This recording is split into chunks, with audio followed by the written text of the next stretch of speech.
Most couples who drift apart after kids don't stop loving each other. I know if you're here, most of you love each other. You just stop knowing how to connect, right? Life gets busy, energy gets low, sex slowly shifts from something that felt like fun and easy into something that feels very complicated, very pressured, and just easier to avoid, right? And we get stuck in the dynamic of one person wanting it all the time, one person avoiding it. And then we have this quiet tension, right?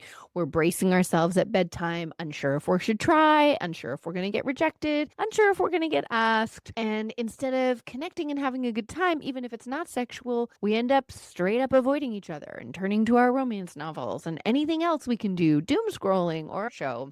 And then we're laying in bed night after night with our like glorified business partner, essentially life business partner, wondering what the fuck happened, right? So, of course, as I say all the time here, right, the important thing to understand is that this isn't about a lack of love or a lack of attraction. It's about a lack of skills and habits that actually support connection in this stage of life. I mean, why things feel stuck? Lots of reasons. But I was talking to a couple the other day on a Spark session and actually talking to some clients today where we had a couple light bulb moments. And I want you to ask yourself if these things feel true for you. So the first is that many of us, when we courted in the earlier days of our relationship, we kind of built the pyramid of connection, not backwards, but like the way it typically gets built. So either a series of hookups turns into us having babies and being married without a lot of intention behind that. And then we're like, oh shit, look at this thing we created. And we wanted to keep it together. But I never asked myself if you were going to be a great life partner. I just asked myself if you were a great lay, right? And I feel like evaluation metrics at the beginning of a relationship are always like, are you hot? Do I want to fuck you? Do we have chemistry? And later we ask ourselves the questions, do I love you? Do I want to build a life with you? Do our values align? And we've never quit asked ourselves those questions. And then here we are with kids and babies trying to navigate that. And sometimes what we need to actually do is date again, rediscover each other again, shake up those assumptions and meet each other again. On the other hand, I was talking to another couple that's been together since college, and we were having that light bulb moment of like, why does everything feel so like awkward and weird? But when we have a glass of wine, it feels so seamless. And it's like, how many of us learned to have sex and learned to connect romantically in a context that was heavily influenced by alcohol? For most of us, it was a lot, right? And I can personally say that I've maybe, out of all the first kisses I've had with anyone I've ever kissed, like maybe two of them were sober. So we are used to navigating the uncertainty and the vulnerability and the weirdness of sex with alcohol, with substances. And now, not only are we sober, we are stressed the fuck out and we're trying to navigate sex with nervous systems that are on fire. So it makes perfect sense that you're here in so many ways that I talk about all the time. The question is, how do we get out of it? How do we move back towards each other? How do we find a way back to sex that feels pressure-free, fun, playful, that's not like a lot of work, that doesn't like excavate our whole life, that actually happens in a realistic timeline for parents who are juggling schedules and all of the things. So the thing that I want you to know is like this shift happens when you stop hoping for things to change and you start creating experiences that bring you back together. But most people go, how? How, Sophia? I know I'm supposed to create safety for my nervous system, for my partner's nervous system. I know I'm supposed to create connection. I know I'm supposed to find these moments, but like, how am I supposed to do that? And I think it's partially because we get stuck on the idea that it's grand gestures and it's mega date nights out. And this is really actually about the small intentional moments that help you communicate more easily, reconnect with each other in a more playful way, and create the conditions where intimacy can grow again. So the reason I'm really excited to talk to you today is because I am getting ready to open the doors to the Naked Fun comeback, but a slightly different iteration and version that I'm feeling fucking pumped about, okay? So I've been working more like one-on-one with couples in this program. So for the last year and a half, it's looked like you join the program, there's 4 months of coursework, there's 4 months of date nights, and I'm customizing your journey through this process. And that has been incredibly effective. We have couples who've gone from years of duty sex to having a weekend away where she couldn't get enough, couples who are celebrating not walking on eggshells, not being so frustrated and angry and resentful in between times where they're having sex, couples who are celebrating just connecting with each other and feeling more in love on the day to day, women who are like finally realizing that just giving themselves the permission to have the smallest things that they might need actually makes a really big difference in them feeling safe and wanting to engage, and so much more. But the thing that I'm finding is that we're still getting lost in it's hard to stay on track through the busyness of life. And I think we're missing this quality that comes from doing this work in a group setting. So I am reopening the doors to Naked Fun Comeback starting May 18th for a June 4-month cohort. What does that look like? What does that mean?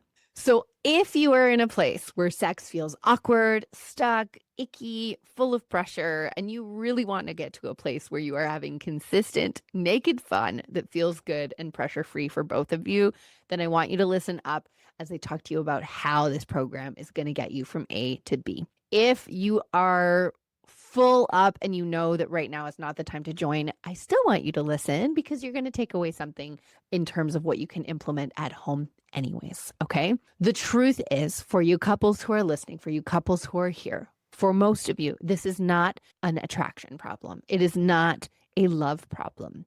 We are missing the skill and the habit of playful, pressure-free connection that creates the conditions for sex to thrive. So I want to ask you a question. What if you gave me 16 date nights to change your whole marriage? And if you did that, what would it look like for your parenting, for how you show up day to day, for how you enjoy your life, for the longevity and success of your relationship? This is what I am proposing, okay?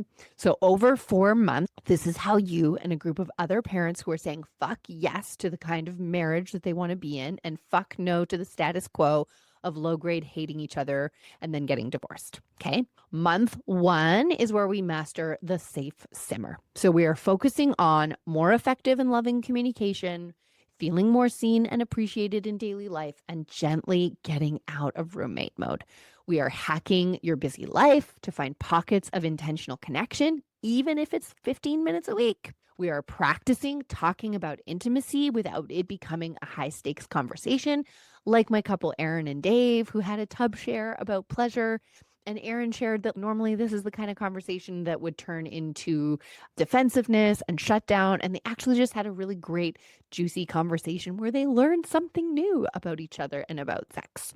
In this phase, we're also going to experiment with pressure-free, playful connection that doesn't have to lead to sex, but absolutely lays better tracks towards the bedroom. Okay, so this phase is all about touching each other again, flirting with each other again, but not feeling the pressure to go from 0 to 60. Just enjoying touch and flirtatious and connection without pressure, essentially. I'm going to say the word pressure 5 million fucking times in this podcast. That's how it goes. All right. Now, if you were wondering how to actually find those pockets of time when your kids are climbing the walls, I'm going to be showing you my busy parent time hack in this free workshop that I am hosting. I'll tell you more details at the end, and you can find the link in the show notes. So that is number 1, month number 1. We are shifting the climate in your relationship out of roommate mode back into romance mode, okay? Month number 2 is where we master the art of transition. This is where we are leaving initiation. So someone has asked us to connect and have sex. And now we need to master the art of going from busy parent mode, who's stuck in lunches and laundry and whatever, to like, oh, I can wrap my head around sex. Because for some of you, that transition is instantaneous. You're ready to go anytime. But most of the time for lower libido partners, that feels like a mountain I don't have fucking time to climb. That's your brain working against you. It's not the actual truth. And when you learn how to make that transition, you create the conditions for a yes. Okay. So in this month, we are learning about why your nervous system is blocking desire. We are learning why I love you, but I'm not in the mood is a wiring issue, not a character flaw, and how to use small rituals and intention to move from that busy parent mode into present, open Hi, I'm here with you, connection mode. We're going to build simple solo and couple rituals to help downshift your nervous system. We're going to start having more fun together, more touch, more shared moments like we did in month one. And we are going to deepen your communication without it feeling like couples care therapy. Okay.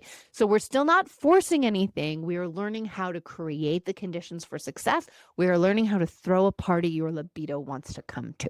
Month number 3 is about upping the ante. So we've got more connection. We're learning how to do the transition habits. We're walking less on eggshells.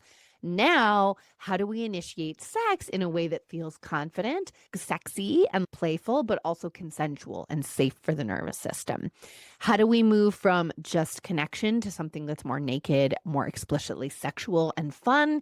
And how do we do this all by layering in consent and safety and real communication so that people aren't feeling pressured or trapped, right? We're doing all of this with a series of guided date nights that take you from one place to another at the pace of your lower libido partner's nervous system.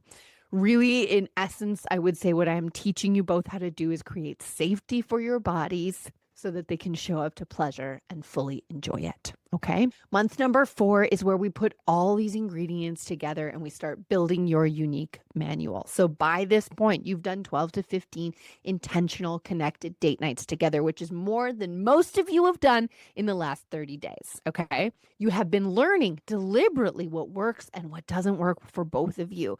Not getting stuck in feeling like you're broken, but actually working with your body instead of against it.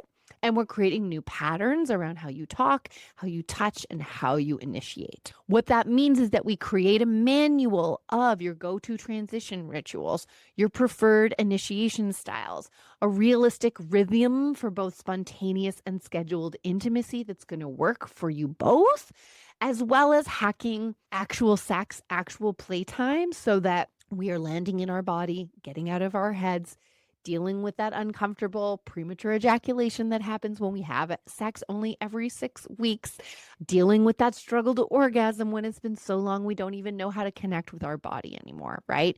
So we're initiating with confidence, we are transitioning smoothly, the playtime we have is worth craving, and we are building a manual for this season of our life, and we have the skills now to rebuild that manual when perimenopause comes along, or when a death in the family happens, or when an illness strikes, or when something major happens. Ultimately, fundamentally, completely, this is about building a skill set you were never taught. Okay.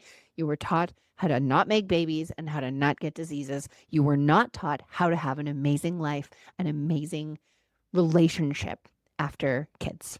So this is what we're going to do together. And if you're like, fuck yes, and Sophia, I'm nervous about the cohort piece and I'm nervous about the group piece, let's talk about that. Okay. Reason one that I am doing this as a cohort is that I want this to be about you having a moment where you decide as a team that this summer, June to September, is going to be the summer that changes your marriage.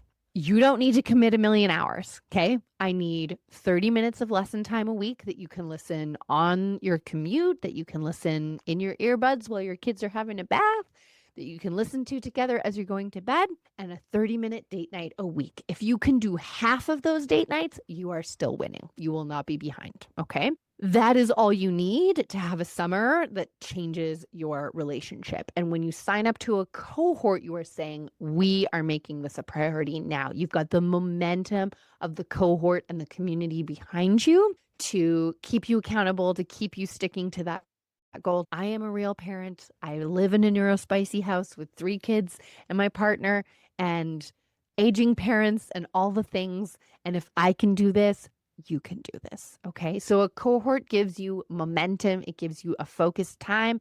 And if this summer is not the summer of change, then mark your calendars and let's make October the fall of change. Okay. Either way, you could have a new relationship and a new sex life by Christmas. You could be role modeling to your children what being in love as a married couple with children actually looks like. Okay. The second piece around community is that we actually learn better in community. You get to participate in the community however you want. If you want to have an anonymous name, awesome. If you want to keep your camera off, awesome. If you want to ask questions in the chat instead of with voice, Awesome. I am here to do challenge by choice. And also, I want to invite you, I want to say, I want to point out, I just want to implore you that the biggest thing you can do to change your sex life is to radically shift how comfortable you are talking about sex in general. I would love for you to get to the point where if you saw someone on a call that you know, you'd be like, A, who fucking cares? And B, fuck yeah. Not, oh my God, what's wrong with them? But fuck yeah, we're here choosing our marriage, choosing a relationship, choosing a life that feels good for us, and not simmering in fine until we get divorced. Yes, that feels terrifying. That's the edge we want to work. Okay. I would argue the more terrified you feel of the group work, the more you should get in here and participate in the way that feels good for you. Okay. So we're doing this as a cohort to keep the momentum going. We're doing this in community because I want you to be around a group of parents who talk about their relationship in a different way. Okay. Because either you bitch all the time to your partner with your friends or nobody's talking about your sex life at all. And what if you were part of a community of parents who embraced talking about this out loud, normalized that 90% of the couples you know are having the exact same problem that you are, but not saying it out loud, and that you are stepping in and choosing to actually do something about this. I know I feel lit up and passionate about this, but like this is why I'm so freaking excited. Okay. So, bottom line is you can do this, even if you're afraid of the time commitment. You can do this, even if you are afraid of the cohort and the community. You can do this. All right. If you have 30 minutes of time to squeeze in a lesson and 30 minutes of time to do a date night a week with your partner or a date night every other week with your partner, you will have a new relationship in 4 months. If you don't succeed in the 4 months, I guarantee that I will continue to work with you until you have a result because I'm that confident in the success of this program. So, what do you need to do if you are interested? Well, the best next step for you is to join my workshop. I'm going to be running a series of workshops in May. Title TBD, it's coming. They are free. But on those classes, I'm going to walk you through in a bit more detail the full 4-month roadmap. I'm going to give you a better sense of what those 16 date nights actually look like. We're going to go through how the cohort works logistically and how to assess for yourself if the summer is the summer to do this or if it's better to put a pin in it for the fall. You can bring your partner to the workshop. You can come solo. You can come cameras on. You can come cameras off. You can come in your pajamas. Save your seat, pick the date that works for you. The link is in the show notes below.